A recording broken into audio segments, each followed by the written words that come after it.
ఏంటా ఓపెనింగే కార్ చూపించా అనుకుంటున్నారా? మేము రీసెంట్గా మాల్కి వెళ్తే మాల్ స్టార్టింగ్లోనే ఇట్లా కార్స్ పెట్టారు. ఆబ్వియస్లీ అవన్నీ పెడితే పిల్లలు అట్రాక్ట్ అవుతారు కదా. సో మా అమ్మాయి కూడా అంతే అనమాట. ఆ కార్ రైడ్ చేసింది. రైడ్ చేసేటప్పుడు క్లిప్ తీద్దామంటే కుదరలేదు. అందుకని కార్ క్లిప్ తీసి ఇట్లా యాడ్ చేశాను అనమాట.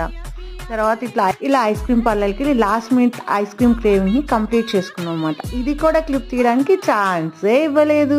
సో అలా ఐస్ క్రీమ్స్ చూపించాం అనమాట. ఆబ్వియస్లీ పిల్లల గురించి తెలిసిందే కదా. కలర్స్ వచ్చిన తర్వాత ఇంకా అసలు కుదరదు కదా. వైట్ అంటారు, పింక్ అంటారు, గ్రీన్ అంటారు, ఎల్లో అంటారు. సేమ్ మా అమ్మాయితో కూడా అదే అయిందనమాట. సో మేము ఐస్ క్రీమ్ కంప్లీట్ చేసుకొని అలా బయటకు వస్తే తను మాత్రం వాళ్ళ నాన్నతో బాగా ఎంజాయ్ చేస్తుంది. ఈలోపు నేను నా last minute ice cream craving అని చెప్పా కదా, అది కంప్లీట్ చేసుకున్నాను అనమాట. మొత్తం మీద వెతికితే చివరికి ఒక షాప్లో కనిపించారు. ఎక్కడ అనుకుంటున్నారు?